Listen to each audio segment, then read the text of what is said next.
All right. Welcome to paraglidingtalk.com. I'm your host, Robert Michaels. Glad that you're here tonight. We're going to be joined tonight by special guest Jeff Goin. We're also going to be having Phil Russman, possibly. Talk to him a little earlier. Let's turn off this noisemaker here. Much better. I'm a little under the weather. Not sure what happened. I went on vacation last week. That's why we didn't have a show last week. But I'm back with a raspy voice, which is fine with me. It's okay. This is Sean. Sean, no stranger to the show. Sean is one of the moderators and new pilot. He's got a few hours under his belt flying with Kyle Ogley. And Kyle is okay. I want to let everyone know that if you're worried about Kyle, I was too. We called him, found out what was going on, and so he's okay. He's been working, and he's had some family stuff. And if you watch his videos, he gave some updates, and he's still been flying around and still making videos. So he's okay now. He's back in action. And so glad that you're all here tonight. See, people are starting to log in now. They're all getting the invites. Welcome again. There's going to be some links in the description of this video if you are interested in getting gear for paramotoring, or if you wanted to buy the PPG Bible. If you don't know, Jeff Goin is the one who wrote the PPG Bible and put that together along with some help from his friends. One of those friends that helped was Phil Russman, who's my instructor, and just a great guy. So Russman's out actually currently, literally right now, flying and filming a video as he's always doing. And so that's why he's not here. Excuse me. So PPG Flyer is in the house. Atheon, I don't know how to say that, but faithful subscribers and viewers. Yankee and SC1, welcome. Robert Durbin, you're a champ. I've been watching some of his stuff since I started getting in the sport. Who else is in here? Nico, welcome. Nico's been recently watching and commenting. I enjoy his hilarity. Who else is in here? I already said hi to Craig C. Craig is one of our moderators. That's why he has a tool next to his name. Anthony D.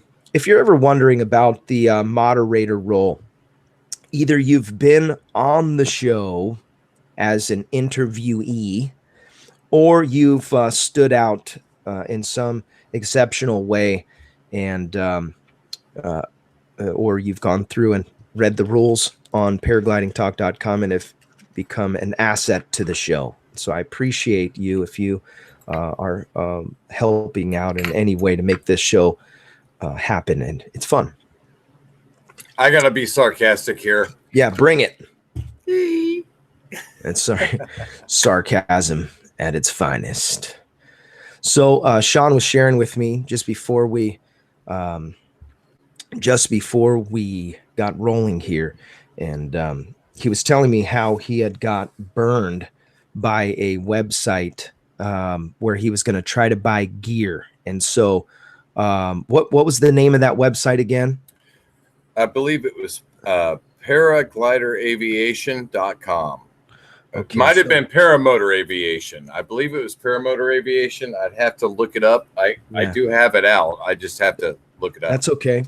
So anyways, want to start the show off tonight because Jeff he messaged me this morning, and he's flying an aircraft, not a paramotor. He's actually flying a fixed wing airplane somewhere. And I guess he does this on a regular basis because he's a pilot. But he said it was going to be cutting it close. And so he's probably scrambling on the ground right now to get to his computer. And like I said, Russman, he messaged me earlier, or I talked to him earlier, and he's filming over at Blossom. And so anyways, what was I going to say? Oh, yeah, be careful buying gear online. And when I remember when I first got inspired to get into the sport, I went and I just searched everything, just like everyone else on here has done. You just search as many videos, any kind of websites that have anything to do with anything flying, and you're just trying to glean as much information as you can. and you find certain websites, things that you're going to want to purchase this or purchase that. Be careful. And I know it sounds like it's cliche, but you gotta be careful with what you're buying. Yankee and SC1, are you set up for video yet? So I was interested in bringing you on. See, my problem was I had the money for the gear and I had the time, but because I had no instruction, it was hard for me to get the gear that I needed, that I knew what it was I needed. It was very hard. I went to the best possible place I could that was available, and that was where it was the hook. It caught me. It happens, and it's very important. Gliders are expensive. Yeah, no joke. It's just, I mean, $7,000 and buying something online is always sketchy. So you got to make sure that. So, anyways, long story short, he got ripped off, and sad story there. I'm trying to send Yankee and SC1 an invite. Let me see. I need his email. Let me pull that up here.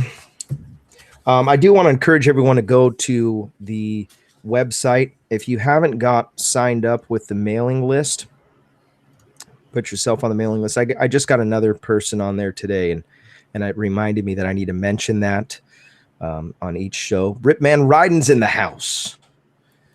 I was watching Ripman's videos today. Always enjoy his commentary. Let me see here.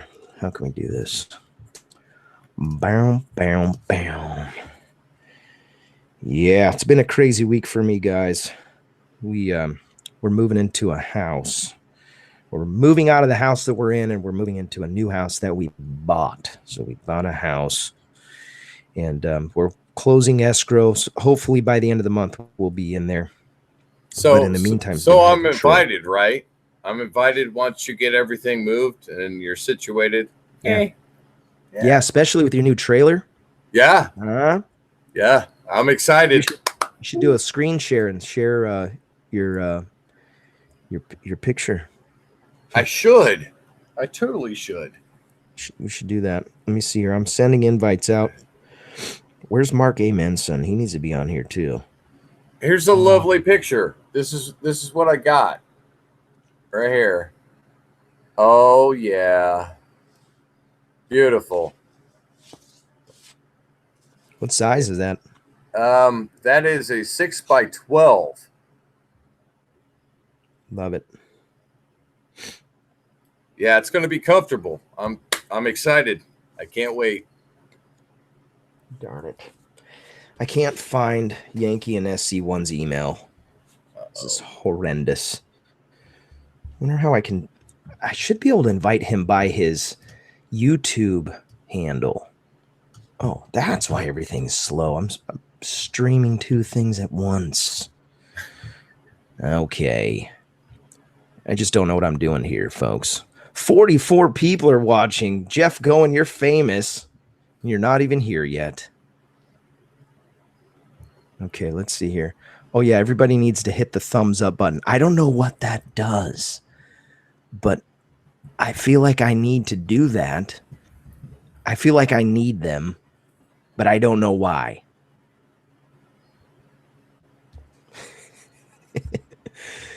Oh, help me out here. Where is Yankee and SC1? Oh, there it is, right there. Boom. Thank you.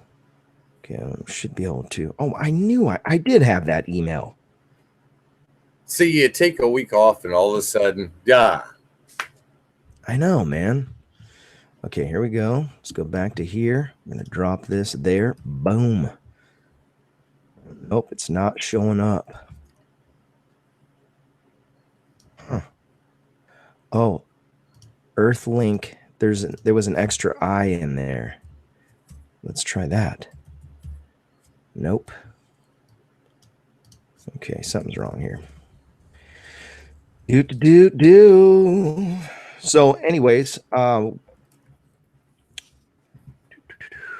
So glad that you guys are here tonight. This is the first time that I legitimately am behind the buck.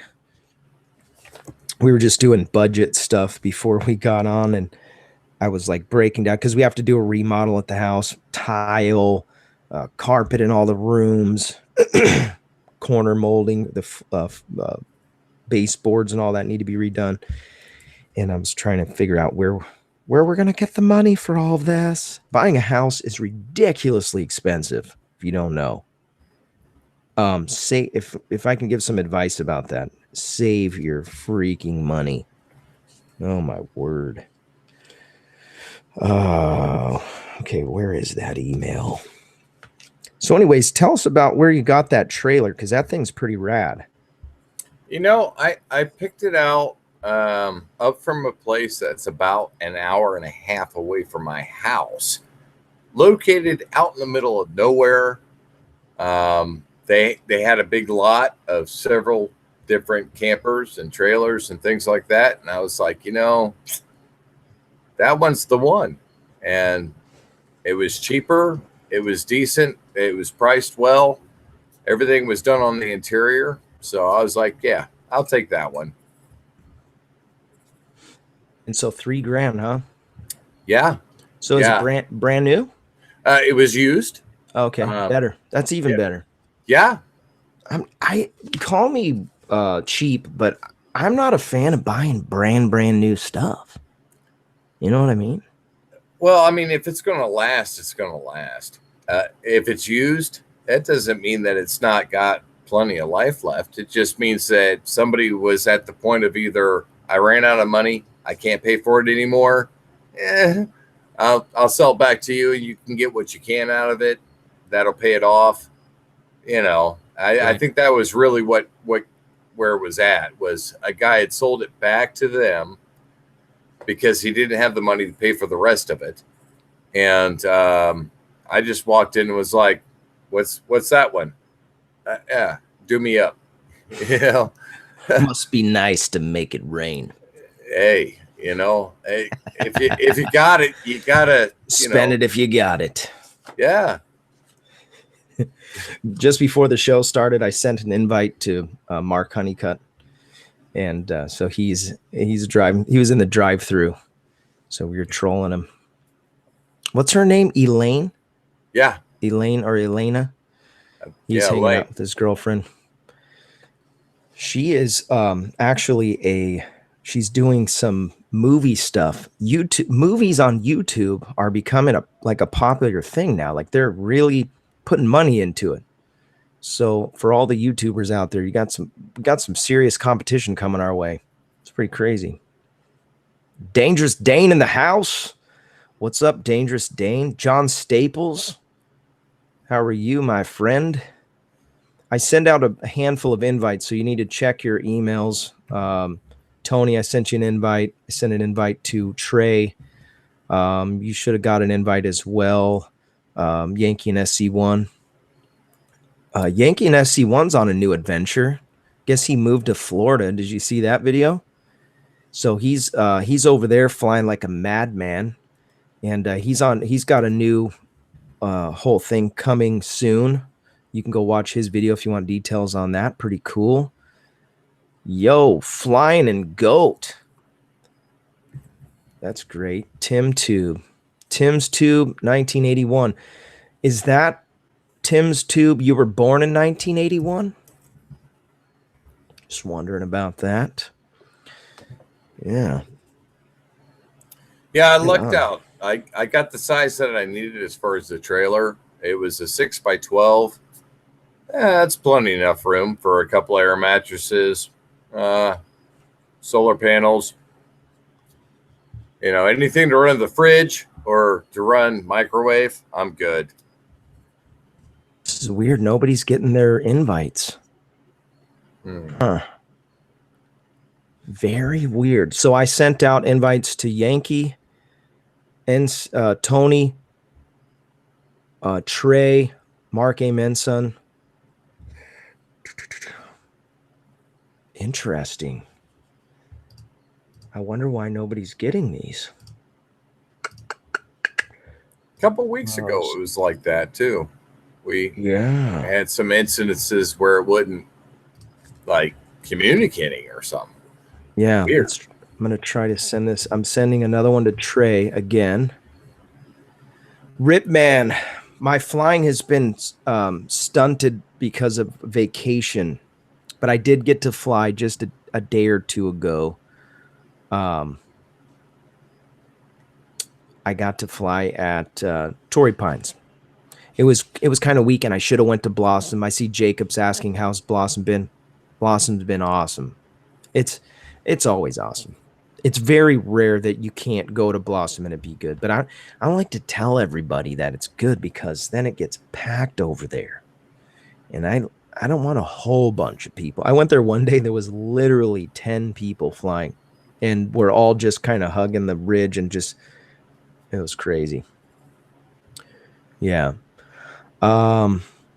So Tony said that his ends up in the spam folder after the show. Kind of weird. Okay, let's try this. Maybe.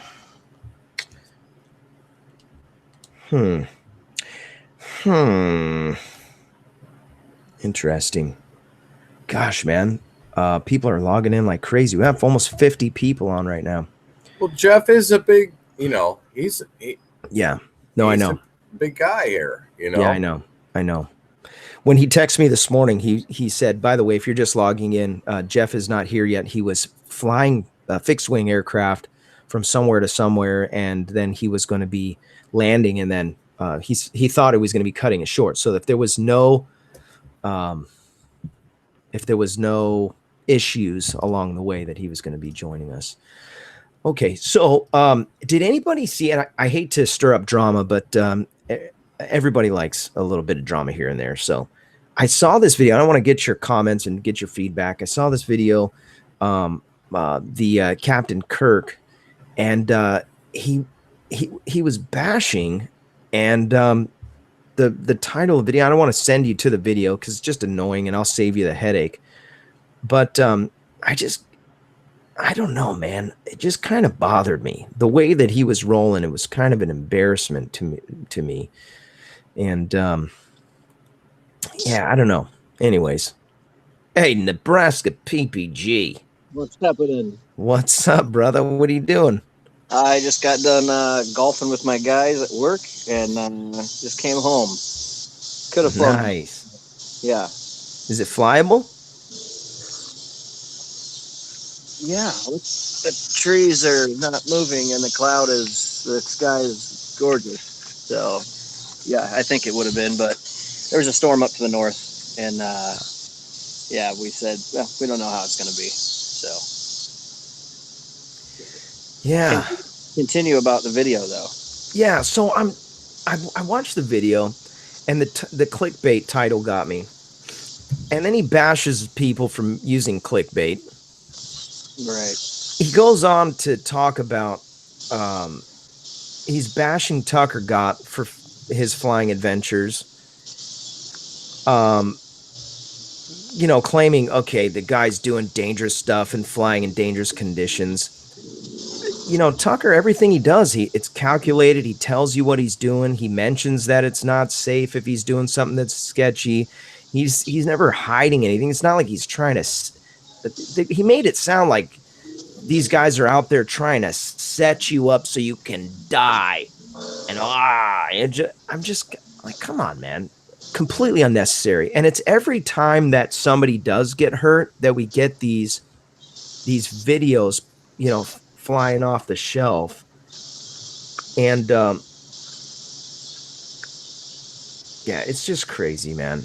Like, I don't understand what the problem is. I'm getting text messages. Sorry, I'm disconnected. But yeah, don't go watch the video. I mean, if you like a headache, go for it. I watched it last night, and it was like I was going to bed, and I watched it, and it's the same with other people in their videos. It's you watch it, and I sent a text to one of the aviator guys today. I'm like, wow, we're all pieces of crap.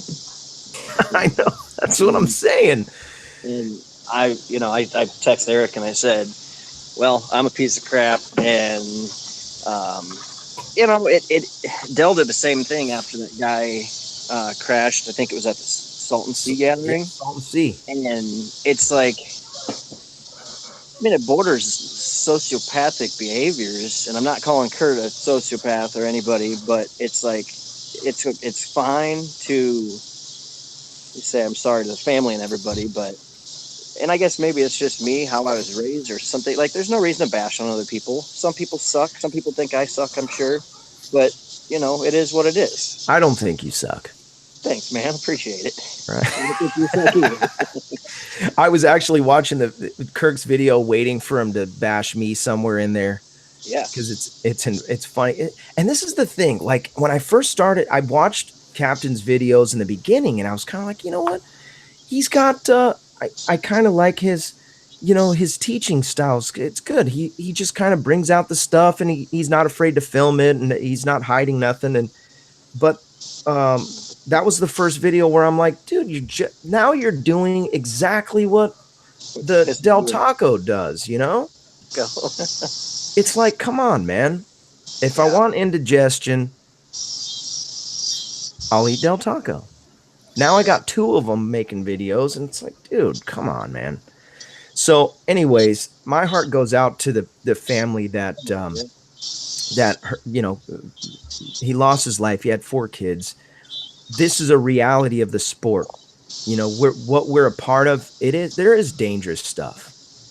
We are doing something and part of me, knowing that, I think it pulls something out of you. It kind of brings you to a different level. These guys that skydive or base jump or wingsuit, any of those, I call them extreme sports. Guys are doing backflips on dirt bikes. You've got, I can go down the list, and all of them have this same common denominator. There's danger involved, and we get that. We want to go out and we want to have fun. The main thing is, it's each person's responsibility to learn as much as they can. And that's why we have paraglidingtalk.com, because we want, even if one person learns one thing, it was worth it. You know what I mean? Yeah. And I can honestly say that every single show so far, I've come up something, I've taken away something, learning something from someone. Right. And that's just, you better be hungry for it. You can't willy-nilly. The guy who died in the Salton Sea, from what I found out later on, is that he had never flown. He didn't have any training. The training that he had was like 10 minutes before he flew it. And the thing is, the sport, it looks pretty easy. I mean, don't get me wrong. I watched the videos with Tucker Gott, and I was like, I can do that. I can strap that on and go do that. Come on. That's easy.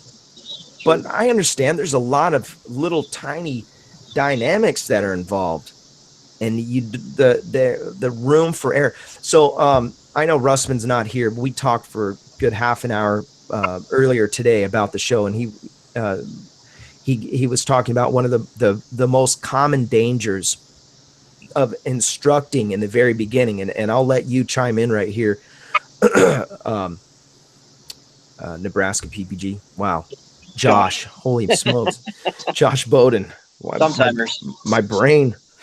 The guys get into an oscillation, and if you can't correct that fast enough, that's what Phil was telling me, that is the most common way that guys get jacked up or die during training. So that the very beginning stages of you getting up in the air requires you to know something about flying before you fly. Mm-hmm. And not everybody's going to be, training a whole bunch before they get off the ground. But I know that you guys do a lot of stuff on the ground before they call it ground school. Maybe talk about that a little bit. Well, I mean, the biggest thing with the oscillations are, with student canopies or, the beginner canopies, is you can get in a little oscillation, but typically you don't do anything and they fix themselves. Granted, you have, throttle gives you oscillation, the torque will affect it, but for the majority of the wings that we're going to use for training, you put your hands up and you wait. But it's kind of when, can you hear those locusts? Is it like overpowering? You're fine. No, you're good. Okay, because they're really loud.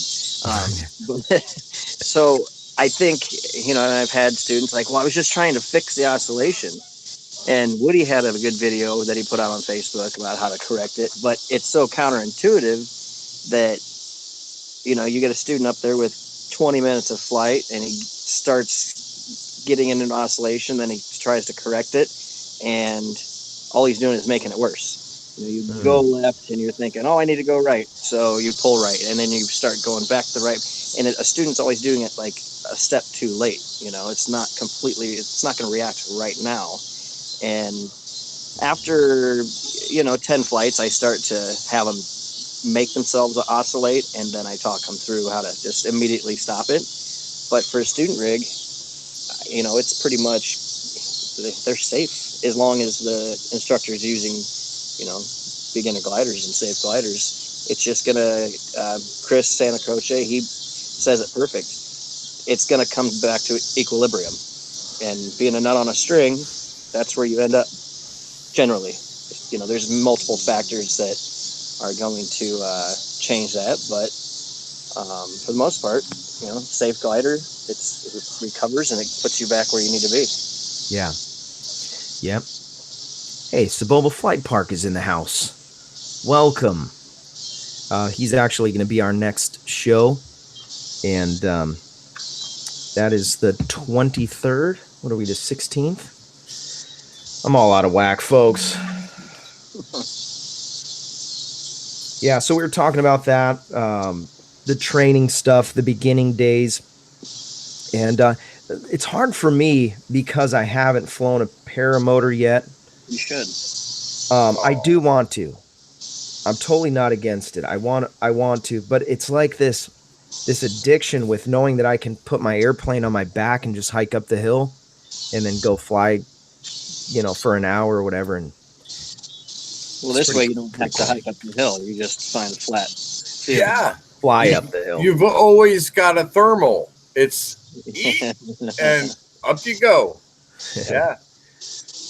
I'm looking at my list. Rich Kennedy, that's his name. Gosh. It's complete opposite times that, you could go thermal all day out there and land and then strap your paramotor on and then fly for another couple hours. So you're pretty much up for the whole day. Yeah.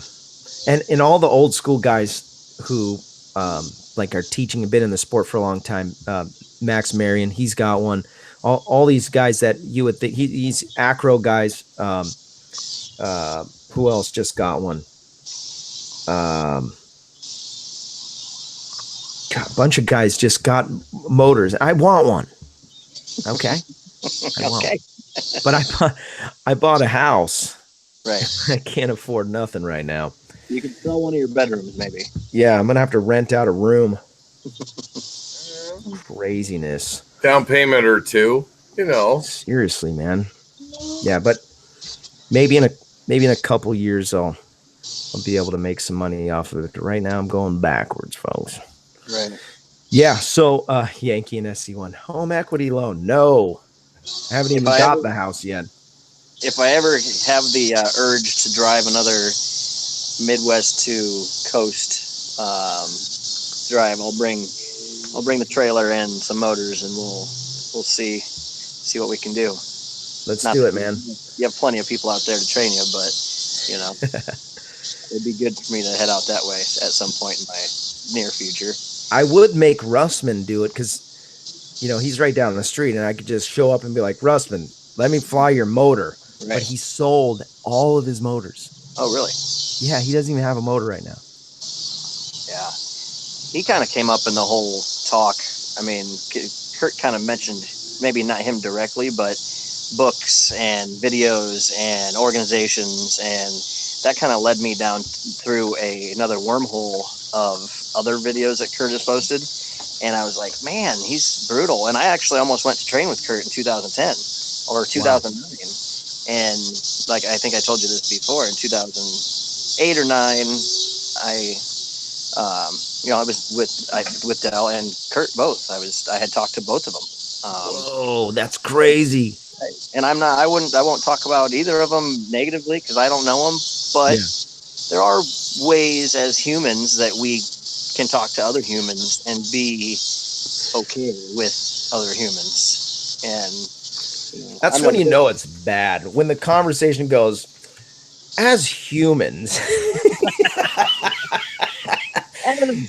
mankind. Yeah. I mean, I try so hard, folks. I really do. It's rough sometimes. I try so hard. You just can't be such a jackhole. Okay. So anyways, that I saw that video. The next thing I wanted to mention, and this is all stuff that I was thinking, like, what if Jeff and Russman don't come on the show? What am I going to talk about? Who's going to be on the show? So YouTube's failing me on connecting to my friends here tonight on Google Hangouts. But I was thinking about this. Did you see Tucker Gott's video with the bridge today? I did not. It popped up, but I did not watch it yet. It is fantastic. Okay. Super fun. And Tucker was saying that it was his one of his favorite days. And I think in the comments he said something. It looked so fun. I bet. Yeah, so you'll have to go watch it. If you guys haven't seen it, go check it out. It's super cool. The multiple, like kind of his second part of when everybody was going to load up as an out of town kind of fly-in deal. I watched the video the day before, but yeah. Yeah, so there's a TFR over there, and he had to fly or drive somewhere far away before he could fly. And so I think it's not an aqueduct, but it's like a railroad tracks on a bridge. Yeah, I thought it was a pretty thin bridge, maybe. Yeah, it's really big, but there's not much room. And they all had their smoke, their baby oil smoke, and they were flying through and like going through each one. Oh, it's super cool. You'll go watch it. You'll enjoy it. Absolutely. It is super sketchy. Viaduct. That's what it is. Oh, thanks, Atheon. Viaduct. I don't know what that is. So. Aqueduct, viaduct. Viaduct's just a bridge. It's just a bridge? Just a bridge. It is a cool bridge. I'll say that. Yeah, it is. If you have, I want to fly through the one in San Diego, the Coronado Bridge. Is that a thing that you can do? No, it's a no-fly zone. Right. That might be why I don't have a paramotor yet. You are how close are you to the naval base? I'm right in between Miramar Air Base and Coronado Air Base. Okay. Yeah, there's no place to fly around here. Oh, well, that hinders things quite a bit then. Yeah. Yep. And if we get too high, even at Blossom, I think it's only 6,000 feet. I've never got that high over there, but you can. It's possible. Is Blossom where you typically, like the videos you have, is that where you typically launch from? Yeah. I love flying at Blossom. It's really nice. With the motor on flat land, 6,165 feet, 7 minutes. Solid throttle, you're up there. Wow. What are you flying, Sean? It's a Kangook, 185 Vitarazi motor. Oh, 185. Yeah, that's no joke. Yeah, it's a good motor. And you're pretty light, huh? What are you, about buck 80? Buck 50. Buck 50. Wow. Okay. Yeah. Right on, man. Yeah, I give it no wind launch. I can give it about quarter to half throttle, and I'm off the ground 8 steps. Mm-hmm. Tim's Tubes from San Diego represent the Flying Goat. Flying Goat. That's such an awesome name. Where's the monkey on the strings? That guy's, he's got the best name. Monkey on Strings. Dave Matthews fan. Is that a band? Well, or a song? Dave Matthews says something about being a monkey on a string in one of his videos or one of his songs. I think he's a paramotor pilot, so that's fitting. Yeah, it is. Absolutely. Or even free flight, I guess. Yeah, true. Dude, I had such good questions for Jeff Goin. Well, I bet. Dang it. So he's flying from somewhere to somewhere, and he's just going to hang out in the cockpit of his 737 or whatever he's flying and chat with him, baby? Don't know. I don't know. Should we crank call someone? Yes. All right, who we crank calling? The show has fallen to an all-time low. Let's call Woody. I don't have Woody's number. Oh, yeah. I set him a Skyflare mount for his air conception for his nitro, and I haven't heard if it worked out too well or not. What was it? Just a strobe mount for the paramotor. Oh, strobe mount. Yeah, we made some 3D printed mounts that actually clip into the spars, because you put the strobe up above on the top of the cage, you always get your lines on. Hey, there's Russman. yeah. Hello, guys. He is in the air right now. Russman, you're going to have to click the screen to share your... See this, guys? No, not yet. You have to share your video on your phone. He's flying right now. Hello, guys. It's Phil. I don't know if you can hear me. Hate to interrupt your show. Just wanted to give you a call from Blossom. We can hear you. Can you hear me? Can you hear me now? That's hilarious. Where's Mr. Goin? I don't see Mr. Goin anywhere. Yeah, he's not here yet. He's not there. He's in the air somewhere too, as well.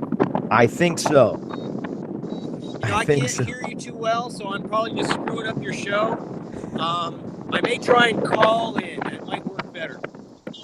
You're fine. Talk to me when you're landing. See you, Phil.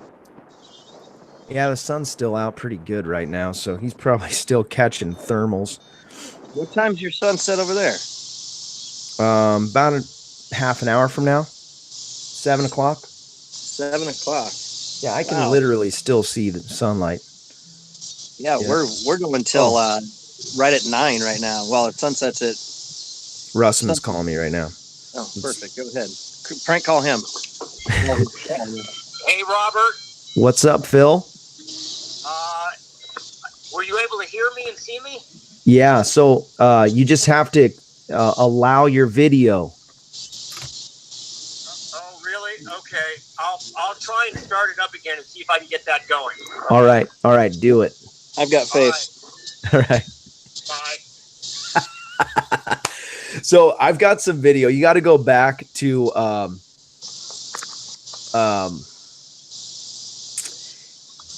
you got to go back to some of my, I don't even know what video it was. Anyways, I flew with Phil and he was filming with his phone, following me around, and the footage just looks so cool.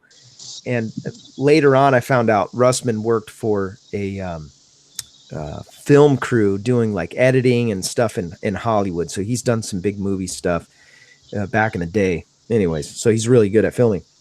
And so I'm like, dude, he's flying, and it's complicated because we're free flying, and he's following me around and still finding thermals the whole time and staying up because we're trying to just stay above launch, you know, out of control. Such a good pilot, incredible pilot. So I think I've asked this before, Josh, but what are you flying these days for recreation? I typically fly a Nirvana Instinct. I've got one that's just coming up to 100 hours, and it's gonna. You all right? You gonna make it? I hate being sick. Yeah, it's awful. But so my main rig that I am right at 100 hours right now. There's a Nirvana Instinct, and then I fly a Nitro. And I kind of save the Nitro, the air conception Nitro, for my students. I have 2 of those that I train on. So I'm almost to 100 on the Instinct that I got last fall. And I'm going to do all the 100-hour maintenance, change everything out. And then I have another Instinct 230cc that I acquired back at the Endless Foot Drag from Ralph Brignan. And that only had 2.5 or 3 hours on it, and I couldn't pass it up. Yeah, so I picked that up, and I have to move my smoke system over to that unit and put my strobes in and put my lights on. So it's going to be a full day's worth of work. How many motors do you have now? At my shop? No, I mean like your motors. Well, I mean, that's kind of relative, being that I'm teaching. So I have some student motors, and I've got a couple trade-in motors that I've traded in. And what it boils down to is you need to give me one. right, yes, All right, that's why I'm asking. Yeah. Oh man, I'm not. I don't know. They're for training purposes. It's like Woody. Woody's got 3 motors now. I watch his video. I'm like, what do you need 3 motors for? Yeah. Well, he didn't get his Tornado yet, or did he? No, I don't think he did. I think he's got more than one motor. He's got his He's got the Scout, and he got his new Scout. Yeah. And I think I'm not 100% sure, but I think he's waiting on his Tornado. And that thing is ridiculous. The Tornado? When Aviator came through here, one of our light pilots, Brian, and I should have texted everybody, or I should and tell them that I'm on it. Brian actually got like right on the edge of parachutal. I mean, Eric and I were standing 500 feet behind him. He was 500 feet up, and he was in front of us, 500 foot in front of us, 500 foot in the air, and he was climbing so hard that we could see the leading edge of his glider. He was inverted. Wow. He wasn't inverted, but you know what I mean. He was inverted. He was inverted. We're going with that. Yeah, but no, it was. It's so powerful, and I'm 185 pounds. When I started flying, I was about 165 pounds. Kyle, he's probably 105 pounds. Kyle, from Aviator, he's a light kid, but he handles it fine. Brian was straight up and down. So that Tornado is super powerful, and it's got just ridiculous climb. So that's kind of the motor I want to use for my tandem flights. Is when I was doing tandem down at the Endless Foot Drag with a 195 pound pilot, with a lot of heat, I could have used the extra power, and I don't want to use my Nirvana 230 as my tandem machine because it's slightly heavier, but I don't want to, I don't want it to get scratched because it's my baby. Good evening, gentlemen. How's everything going? Welcome to Paragliding.com. I was worried about you, Neil. Yeah, took me a little while to get home, but I'm here. We having difficulty getting Jeff in? Yeah, Jeff hates us. I see him in here. It says greetings. I think he's trying to get on. Wait, what? I think he's trying to get on. Where did you see that? In the chat? On Google Hangouts. What? Wait, when was this? 2 minutes ago. Wow. Really? All right, let's try it again. Oh, crap. Work's calling. You're at work. I'm not answering it. It wasn't. Nobody important. Okay. So let's try to send out the invite one more time. Jeff, go. Boom. Invite sent. Okay. Now we're cooking with Crisco. Cooking with Crisco. Well, you guys got me on a really good day. It's shave my face day. So I'm getting there. Yeah. He's here. He's just having trouble logging on apparently. All right. Do here. Well, there's a common denominator tonight of people not being able to log in for some reason. Yeah. I didn't usually the invite shows up on my phone. It didn't even come on. Oh wow. Yeah. It seemed like everybody else got it except for I sent an invite to Yankee. I sent one to Trey, and then I sent one to Tony. And all 3 of those guys were I invited them mid-show, and they didn't get them. Yeah, there's something going on. Okay, I'm talking to him right now on Hangouts chat here. I'll see if I can get him on. All right. Yeah, I can't now. As a moderator, can you invite guys? I should be able to. Give that a shot first. Maybe it's just something on my end. Okay, I'll see what I do, bud. What? What? David said, it looks like Kurt Wardell gave you a thumbs down. You scum sucker. There's it shows on Hangouts here. We're not even on air. I don't know if that's actual or not. I haven't even logged into YouTube yet. So Yeah, no, we're live. That's for sure. There's Okay. 56 people watching currently. okay. And welcome, by the way. Waiting. There's 55 people now. Someone just logged off. But for everyone else, you guys are awesome. Because we can't hit our butt with both hands tonight, folks. Carl from Colorado. What's up, brother? I've been watching Carl Colorado videos since I was a wee little baby in paragliding. I got in trouble the other day with one of my guys. Like, why don't you have any more videos? And I have a lot of videos on YouTube that I give the private links to the students. It's like, you need to put more videos out there. So I've decided that I'm going to get a solo shot to just constantly pan, because the other night, as I'm running backwards in front of one of my students as he's kiting towards me, I straight blasted through the corn, fell over backwards into the cornfield. And that needs to be on tape. That needs to be on film and put on blooper reel. Yeah. Everything's always the most of the time it's always the pretty side of paragliding, but you know, I wish I would have had that on tape, me just blasting backwards into the corn. Yeah. I was entertained by the last couple fly-ins, watching people crashing and like nothing, nobody getting hurt or nothing, just crazy launches. Like, are you referring to like Kyle O's video when he had the people turtling and going into the wheat field? And is that what you're talking about? Yeah, there's been a bunch of videos actually. Tucker had one where somebody did a prop strike. Yeah, that funny thing about the endless foot drag was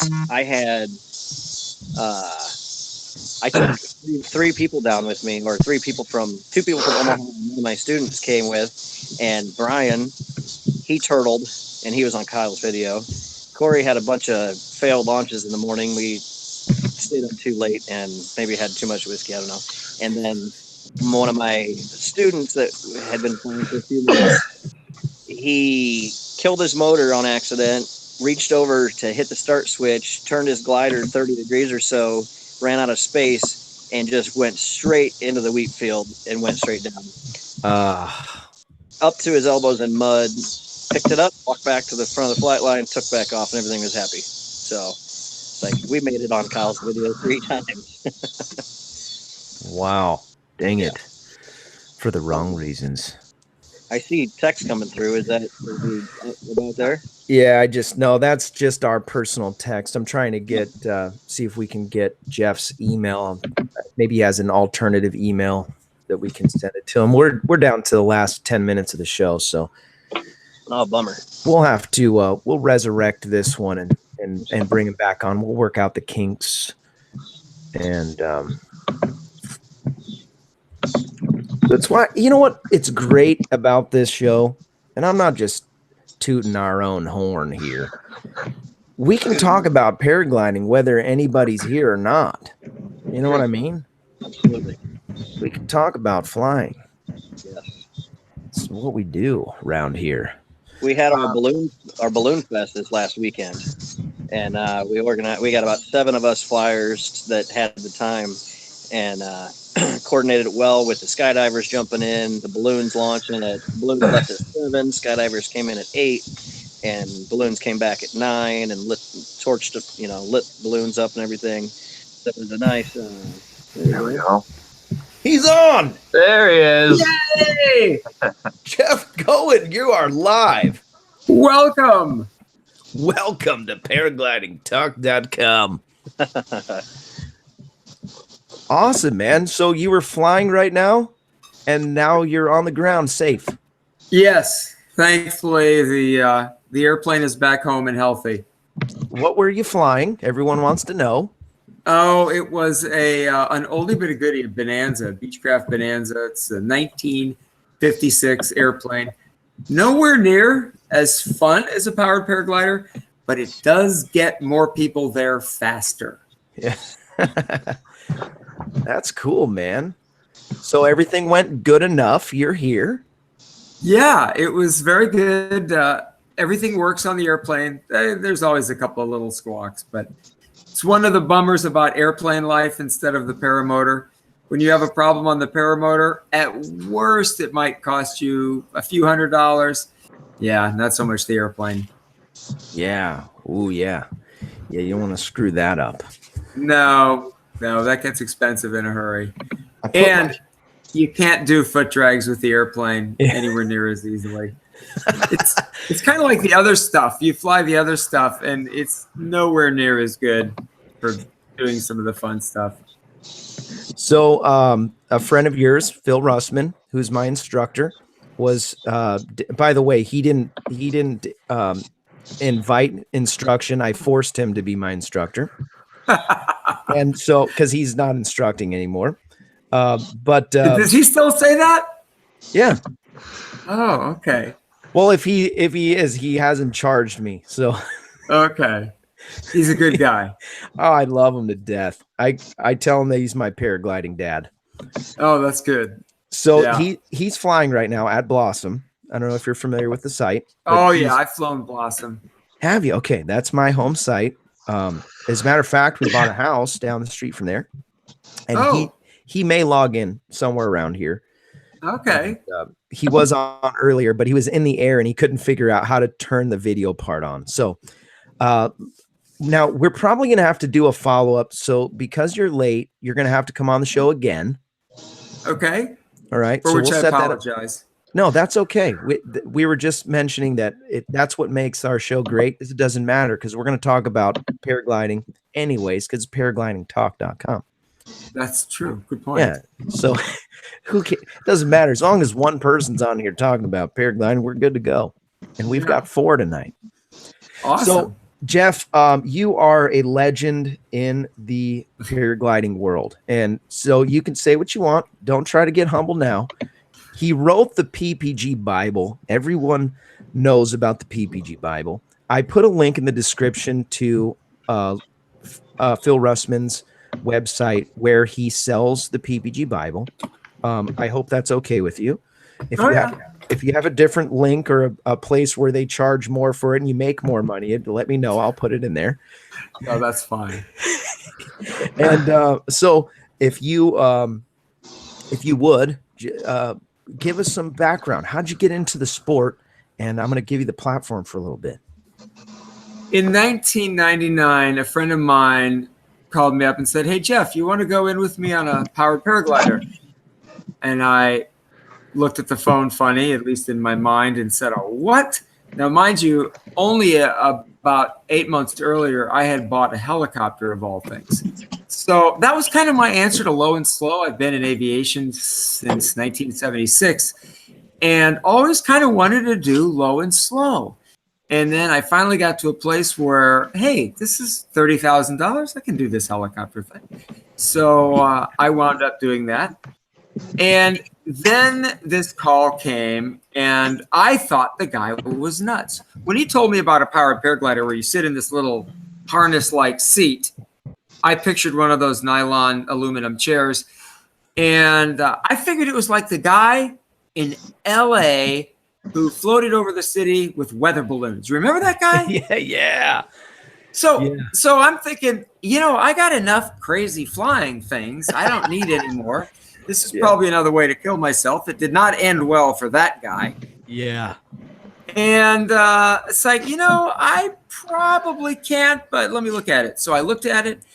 I called a number of people, including Nick Schultes, and he kind of filled me in on how, no, it's actually no more risky than other kinds of flying, and you've got pretty darn good control. And I went down there, and he put me in a simulator, showed me some videos, and I fell in love. I thought, that's the coolest kind of flying I've ever seen. My imagination went wild, and I wound up going out to LA for training. So I got my paraglider rating, my P2 paragliding rating, and then I went to Florida. Mark Sorensen gave me training for the paramotor. I bought the paramotor with the understanding that Mark would give me a day of training. And that was it. I got that thing home and I couldn't stop. I mean, I just went nuts. I flew essentially every day. It was flyable, which in the summertime, actually that was early, and I actually braved the cold. So that's how I got my start. And it was the way really I always dreamed of flying. That whole, one of the cool things about paramotor, unlike an airplane, like even the helicopter. Now the helicopter, of course, you can go low and slow. In fact, you can go low and stop. That's cool. Yeah, I like that. Yeah. One of the fun demos with a helicopter is I go out there and I stop and say, you need to take a leak. Now, they don't usually take me up on that, but people have before, and I have. But anyway, with the paramotor, unlike I also fly a hang glider track, with the paramotor, you're flying along and you don't have any wings. There's nothing out there beside you. So like in the hang glider trike, when I'm out here playing in the field, I got to be careful how steep I bank it, because you go more than maybe 20 degrees or so, and you're dragging a wingtip, and you're not flying between the bushes. How many of you people are guilty of not flying over the gate, the open gate in the field, but flying through the gate? I bet you're all guilty of that. Well, that ain't going to happen in a hang glider or a lot of other aircraft. So this is part of why I just went nuts. Even though I'd been flying all this other stuff, you get into the paramotor and it's unlike anything else. I mean, plus anybody, if you're soaring, you're in wind. You're out there in San Diego, you're in wind. Well, when you're in wind, it's magic. It's levitation. I mean, Russman, we were in France, I don't know, a couple of years ago, and it was blowing the beat all. But with the paraglider, it's levitation. You can turn that stuff into a magic carpet. So these are things that are really intriguing about the craft. And I think that's what completely captured me. What inspired you to write the book? Well, now that's PPG Bible. that's a different story. So I get in the sport and just eyes wide open. I'm just watching, and I start noticing some things. Early on, I was on a forum. It was even, I think it was Yahoo by then. And I was noticing things like about torque. It's like, well, that doesn't sound right. But I just kind of file this stuff away, and then there's some fatalities that happened. And I remember having an instructor tell me, well, this is a reduction drive, a gear drive, and so torque doesn't happen. And that just like, excuse me, torque doesn't happen. But the propeller is what's hitting the air, right? Well, yeah, but the engine and all that other stuff's going one way, and the propeller's going the other way, so it counteracts most of that torque. Now, my bull crap flag hit the peg, and I thought, all right, I need to look into that. And a little bit of thinking, and you can feel like, well, now, wait a minute. There's a lot of gearing going on in a drill, but when you put the drill in the wood, it twists. You feel that twist. Yeah. So I noticed that. And then the trigger for the PPG Bible was a guy died in Canada. He was getting into his seat and he held the brakes.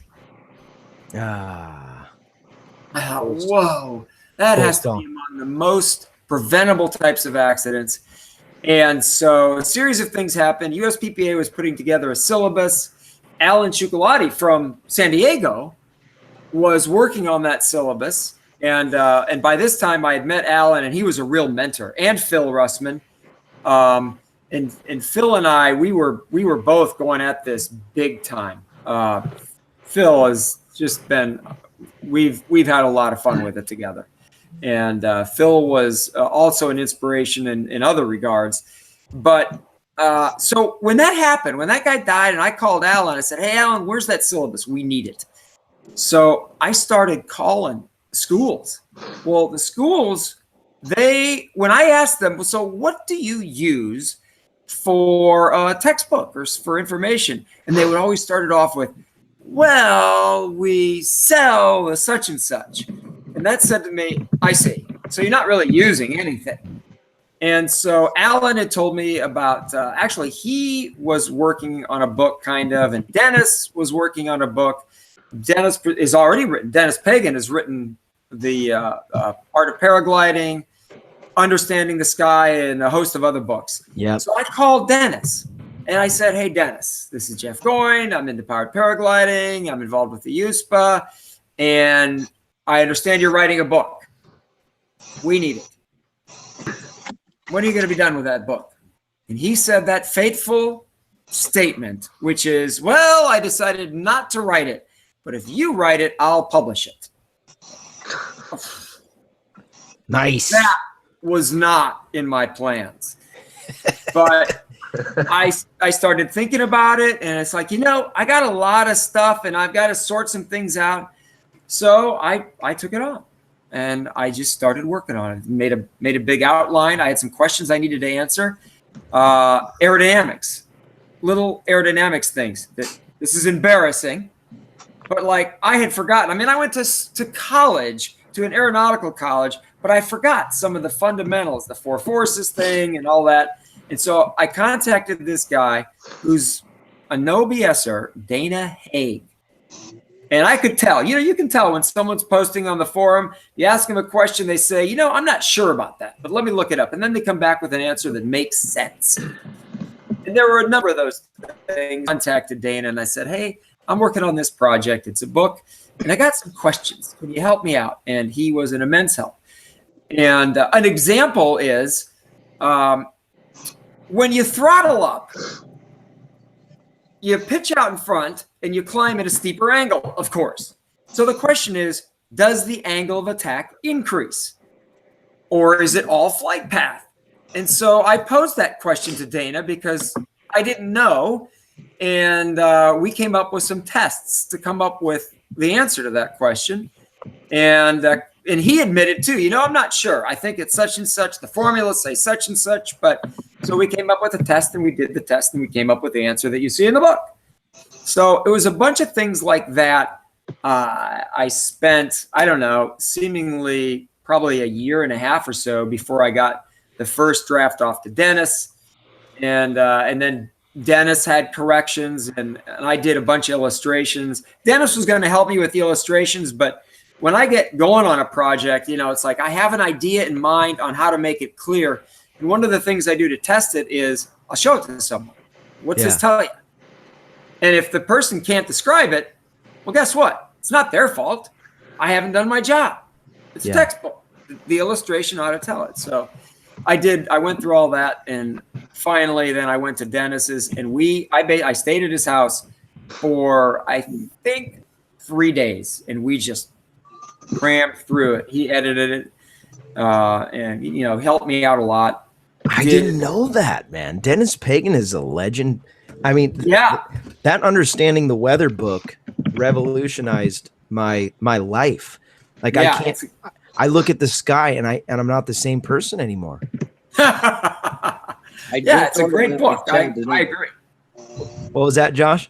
I just ordered that from Chad Bastian today. It's incredible. And like you said, the illustrations they're just perfect. They're all like, it seems like they're all pencil sketched. They are. Dennis has the benefit of being an artist. He drew those? He drew all of them. Wow. Yeah. He's really good. Yeah. In the PPG Bible, unfortunately, what happens is, so I didn't get it. I guess I just started on it. It just kept plugging away until I had this manuscript. And I think Dennis was expecting that, it'd be more back and forth. Hey, Dennis, can you get me this illustration? But I just got into Corel Draw and did them. But he did the illustration that is the paramotor guy doing a PLF. That's rough. That's tough. In the syllabus, we're supposed to teach that.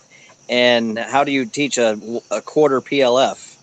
Yeah, that's tough. Well, and it's basically land with your feet together, knees bent, and let the cage take it. Right. But yeah, it's kind of hard to do the full PLF. Probably the best way to teach it, I'm guessing, is to have a mat and go through it like you would free flight and just say, let the cage take it.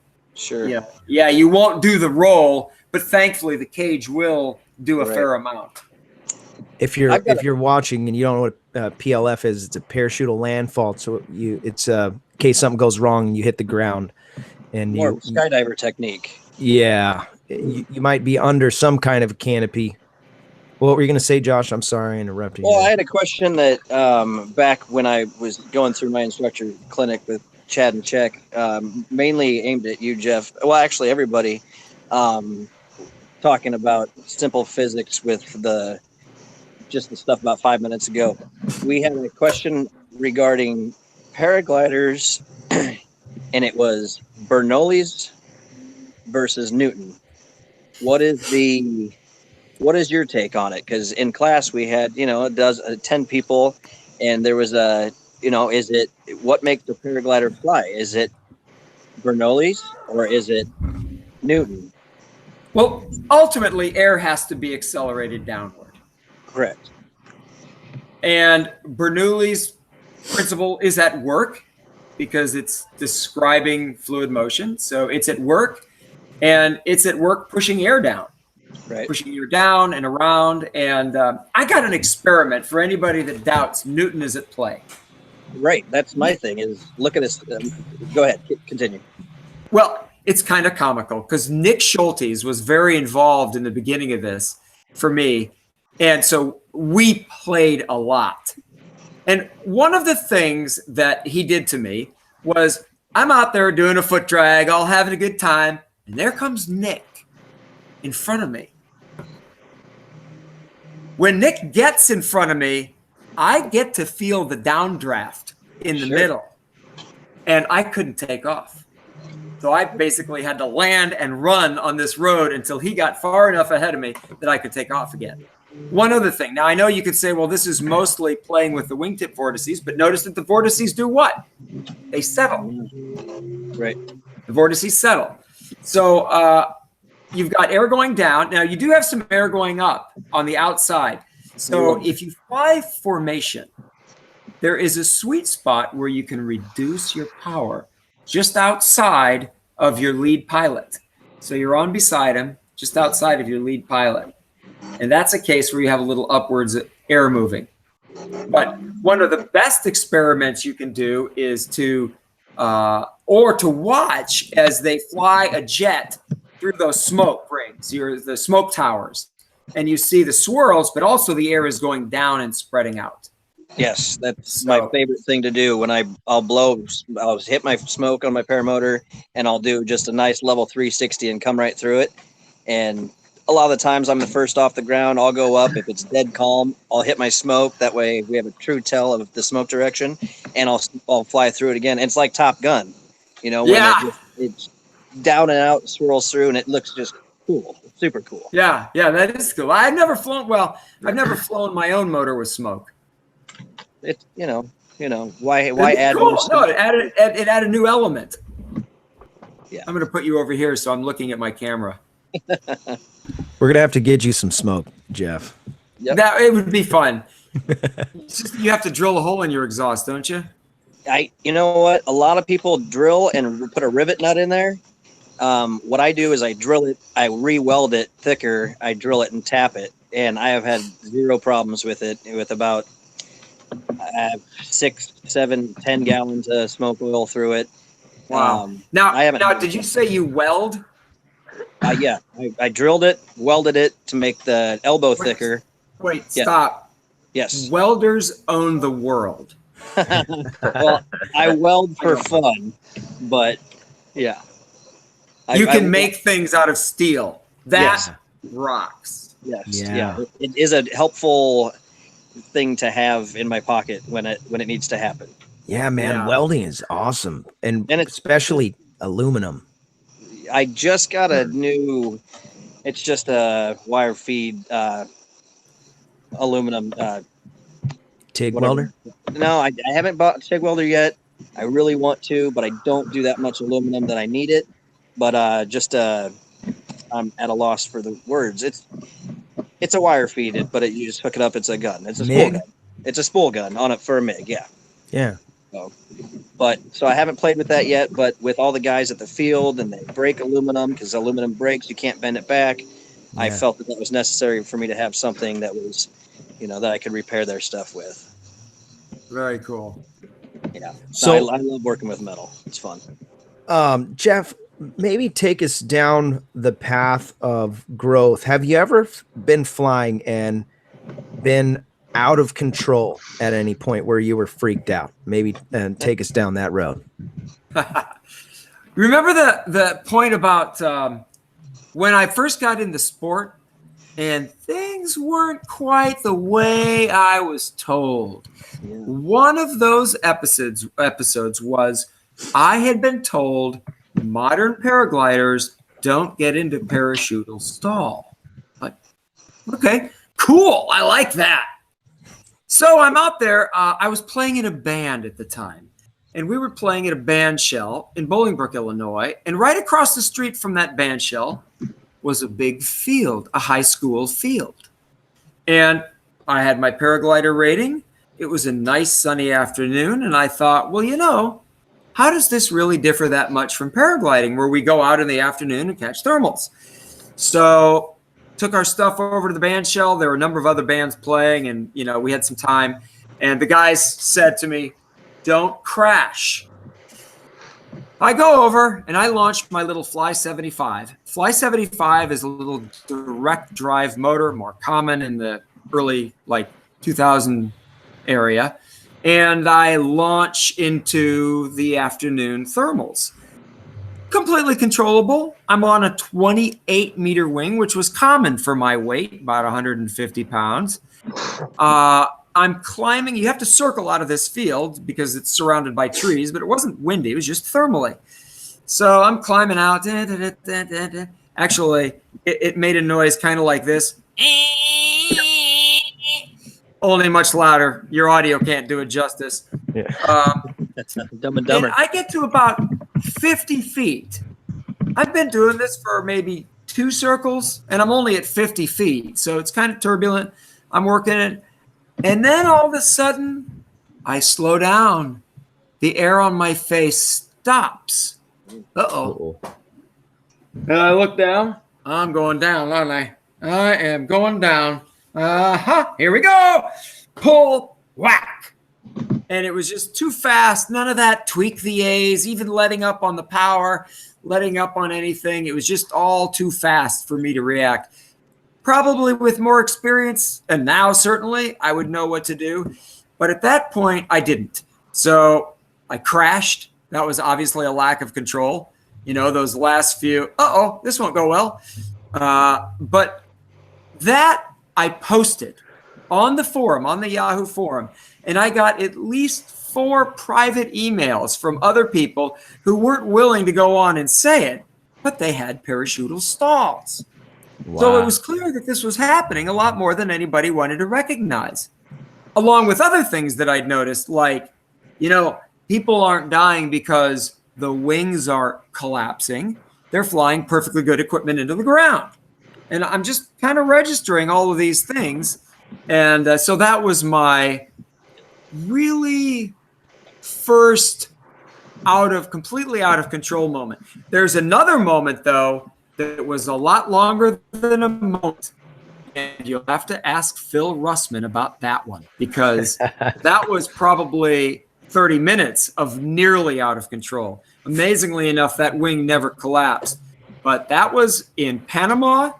After flying across the country, we went on another trip with Jeff Hammond, and I got talked into doing this flight. And we'll have to get Phil Russman on for that adventure. Yeah. We're gonna definitely bring you back on, and we'll make it more organized so that we'll make Phil commit. That'll be a fun show. Yeah, I know it's late where a lot of the guys are. We have 69 people watching currently. That is fantastic. Shout out to everybody that's watching. 71 now. 71. Everybody that's watching, really appreciate that you're here. You're joined by Jeff Goin, and this is we're gonna do another show. He was flying fixed wing aircraft and went a little bit late, and so we're gonna bring him back on. We're gonna bring Phil Russman on, and I do have a couple questions from the chat. Let me pull those up real quick. One was, And help me out, moderators. Anthony D asked, what does Jeff think about the new wave of interest in the sport and ambassadors of the sport? I have been fascinated by Tucker Gott and his videos and the wide viewership he has garnered. I think he has probably done quite a bit, along with the Paradigm team. So I do see it. I see a lot of it. And I mean, I just had a guy call me. He's another Southwest captain. He called me a couple days ago. Hey, Jeff, I've been watching these videos. It's like, let me guess. Tucker Gott, right? Yeah. Yeah, that was it. Mine at McDonald's, right? Yeah. And by the way, Tucker, he's not just a pretty face who knows how to do videos. That airplane thing, that little paper airplane thing he did, that's high end. Yeah. That's a little side note because, I've done that where you let go of something and you fly around and you catch it. That was actually in a competition in Italy. But the little airplane thing, that's pretty cool. That was cool. So, yeah, there's a fair amount of growth. And that is both good and a little scary because even responsible people in greater numbers are going to put stress on flying sites. So, yeah. By the way, go ahead. I was going to say we had Tucker on. He was the last show that we had. And so he was good. Really fun to have on the show. And he's a great guy. And I'm excited to have him come back again. We had a great time. So I mean, I'm one of the people that saw one of his videos and was like, I want to do that. I don't care how. I don't know what it's going to take. I'm going to do that. And just went after it 100 miles an hour. I mean, realistically, to be honest, this show is a byproduct of what transpired from that. So, I mean, there's a huge wave. I've talked to probably 50% of the pilots that I talked to are like, oh yeah, I know who Tucker Gott is. And I watched his videos and it's amazing to me how many people raise their hand when I say who got inspired by Tucker Gott to fly. It's insanity. Yeah. Isn't that interesting? There was another question. He said, Jeff, what do you see as some of the inevitable increases in regulations that may be on the horizon, and how can we as pilots help to keep a good reputation with the FAA? That's a great question. I was just kind of asked that thing with the influx of people interested, more people doing irresponsible things, and what is the matter? How the matter? It's going to happen. So that's what I was wondering the same thing. Yeah, I mean, I've had a lot of dealings with the FAA on a lot of levels, and they don't want to deal with this. I'll tell you that. They don't want to deal with this. So we're going to have to force it. Probably the most likely way to force it is to have a high-profile collision with an airplane. Sure. So a lot of these little, we get into these things about certain legalities, flying in the clouds, and that kind of stuff. Where it's really going to matter is when the public gets involved or when a politician gets involved. That is where you see FAA action, largely when they are forced by their overlords, Congress, to act. So we have this on a lot of levels. The FAA is only one. Equally important is launch sites and access to airports. I had an interesting conversation with an airport manager who contacted the USPPA, left a message, and Kristen sent it to me, and I called this airport manager, and he was basically wanting to figure out how to tell this pilot he couldn't fly at the airport. Now, that's worthy of a whole other subject that we won't go into, but most of our airports that take federal money, they've been publicly funded. That's our tax dollars. We're entitled to fly there. There's some caveats, but that's one of the places where we're going to have to be careful about, be knowledgeable if you're going to go to an airport. And airports are great. Big, wide open areas, and they're used to flying things. More could you ask for? So that's one of the places where we have to try and be responsible and get our friends to be responsible. You get these types that say, hey, listen, there's no law against it. Well, let me tell you about that. I don't know if anybody's familiar with New Smyrna Beach. We had a flying site in 1999. I went there to New Smyrna Beach. Great flying site. And I remember one guy who flew basically down a road, over the road at maybe 50 feet. And he told the cop, said, I'm legally allowed to be there and you can't do anything about it.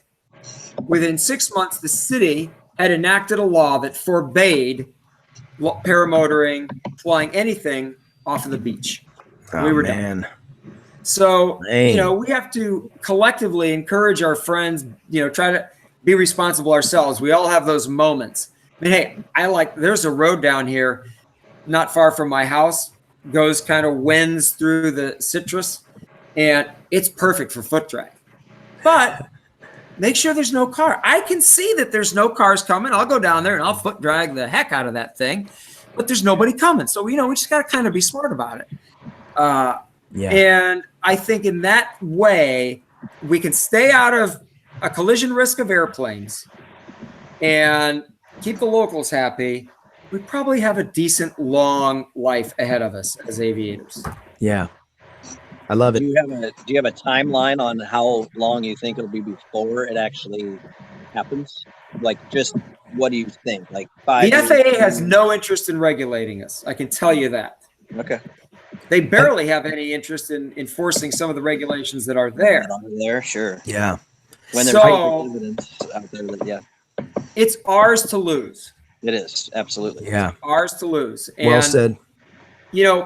People who do irresponsible things and then correct their behavior, not a problem, really.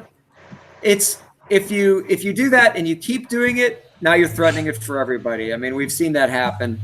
And sometimes another thing is, it's not that any one person is being irresponsible.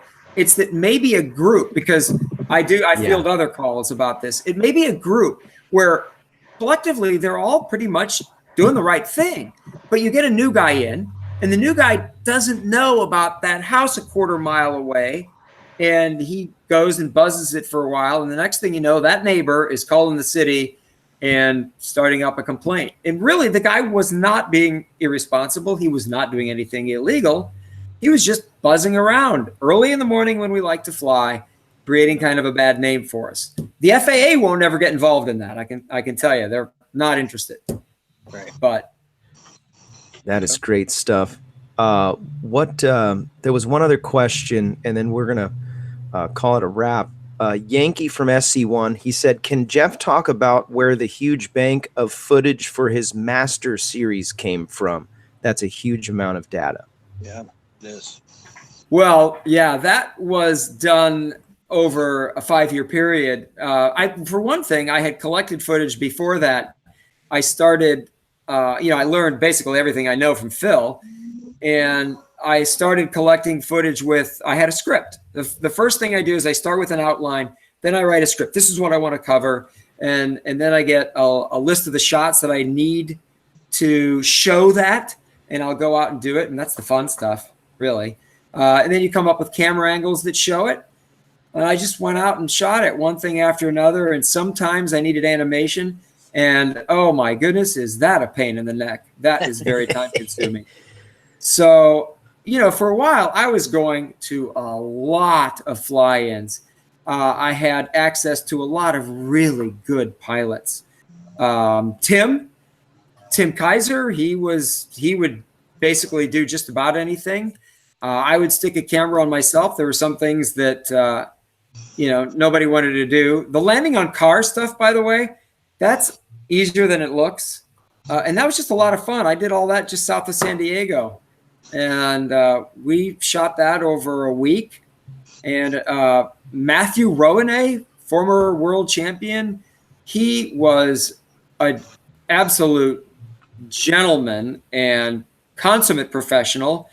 We shot a whole bunch of footage with him. There's a funny scene, by the way, in Master PPG 3, so I had certain things that I wanted Matthew to do. We were talking about formation, because there's a lot to formation that's not really obvious. But you also want the things to be entertaining. So I had a camera mounted on his cage, and I'm out there filming with my helmet cam. And I'm just, getting the footage. And he gets really close to Amelia.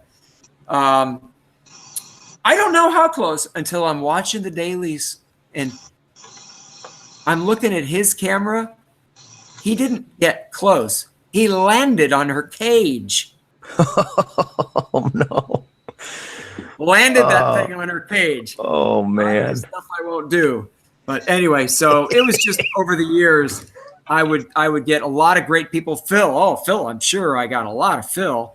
And I used some of Phil's footage. Phil's probably the best camera flyer I've ever flown with. And, that combination is where it all came from. Yeah, man, he's incredible. We were flying around at Blossom. He's just using his iPhone, and the footage at the end, he's like, hey, I've got some footage. You want it? And then we just airdrop to each other's phones. And then I put it in my video. No one cares about my helmet cam footage. They're like, dude, that footage of Phil, it's almost like a drone was following me around. Yeah. So when are you coming to San Diego? Well, it looks like there's a probability if there is a PPG Act in San Diego, I'm going to be announcing it during that the swoop competition. No kidding. That's coming up soon. Yeah, that's in September. Yeah, September. Yeah, the motorhome is right now. It's in Salt Lake. So if all goes well and the motorhome gets fixed, we'll be going from Salt Lake up to Seattle in a week and a half, and then down to San Diego after that at some point. Okay. We have to hang out.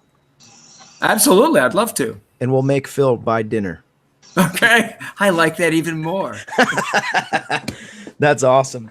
Well, guys, I do want to say thank you, everybody, for chiming in. I know there was some questions that we didn't get to. We're going to have Jeff on again. I'll let you know very soon. We'll put it on the website. Go to paraglidingtalk.com. Check out some of our past shows.